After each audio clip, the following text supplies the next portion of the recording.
ಇನ್ನು ಮಾಜಿ ಮುಖ್ಯಮಂತ್ರಿಗಳು ಬಿಜೆಪಿಯ ವರಿಷ್ಠ ನಾಯಕರು ಯಡಿಯೂರಪ್ಪನವರ ವಿರುದ್ಧವಾಗಿ ಇಂಥ ಒಂದು ಗಂಭೀರ ಪ್ರಕರಣ ದಾಖಲಾದ ವಿಚಾರಕ್ಕೆ ಸಂಬಂಧಪಟ್ಟಂತೆ ಗೃಹ ಸಚಿವ ಡಾಕ್ಟರ್ ಜಿ ಪರಮೇಶ್ವರ್ ಕೂಡ ಪ್ರತಿಕ್ರಿಯೆ ನೀಡಿದ್ದಾರೆ. ನಿನ್ನೆ ಕಂಪ್ಲೇಂಟ್ ಲಾಡ್ಜ್ ಆಗಿದೆ. ಸದಾಶಿವನಗರ ಪೊಲೀಸ್ ಠಾಣಾ ವ್ಯಾಪ್ತಿಯಲ್ಲಿ ಪ್ರಕರಣ ದಾಖಲಾಗಿದೆ. ಕೆಲವರು ಆಕೆಯನ್ನ ಮಾನಸಿಕ ಅಸ್ವಸ್ಥೆ ಅಂತ ಕೂಡ ಹೇಳ್ತಿದ್ದಾರೆ. ನೋಡೋಣ, ಪ್ರಕರಣದ ತನಿಖೆ ಆಗತ್ತೆ, ಎಲ್ಲವೂ ಕೂಡ ಸತ್ಯಾಸತ್ಯತೆ ಬಹಿರಂಗವಾಗತ್ತೆ. ಇದು ಅತ್ಯಂತ ಸೂಕ್ಷ್ಮವಾದ ಪ್ರಕರಣ. ಹೀಗಾಗಿ ಪ್ರಕರಣದ ತನಿಖೆಯನ್ನ ಅತ್ಯಂತ ಜವಾಬ್ದಾರಿಯುತವಾಗಿ ನೆರವೇರಿಸಲಾಗುತ್ತೆ. ಸತ್ಯಾಸತ್ಯತೆ ತಿಳಿಯೋಕೆ ತನಿಖೆ ಮಾಡುವುದು ಅವಶ್ಯ ಅಂತ ಕೂಡ ಹೇಳಿದ್ದಾರೆ ಗೃಹ ಸಚಿವರಾದ ಡಾಕ್ಟರ್ ಜಿ ಪರಮೇಶ್ವರ್.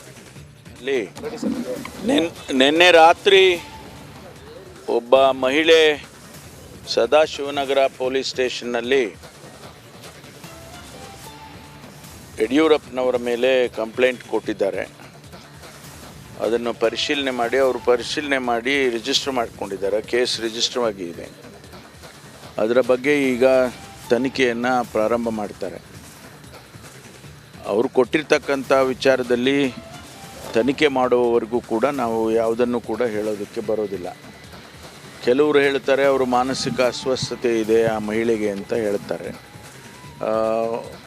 ಅವರು ಕಂಪ್ಲೇಂಟನ್ನು ಟೈಪ್ ಮಾಡಿ ಟೈಪ್ಡ್ ಕಾಪಿ ಕೊಟ್ಟಿರೋದು, ಅವರು ಕೈನ ಬರೆದಿರೋದಲ್ಲ, ಟೈಪ್ ಕಾಪಿ ಕೊಟ್ಟಿದ್ದಾರೆ ಅಂಥೇಳಿ ನನಗೆ ನಮ್ಮ ಇಲಾಖೆಯವರು ಹೇಳಿದ್ದಾರೆ.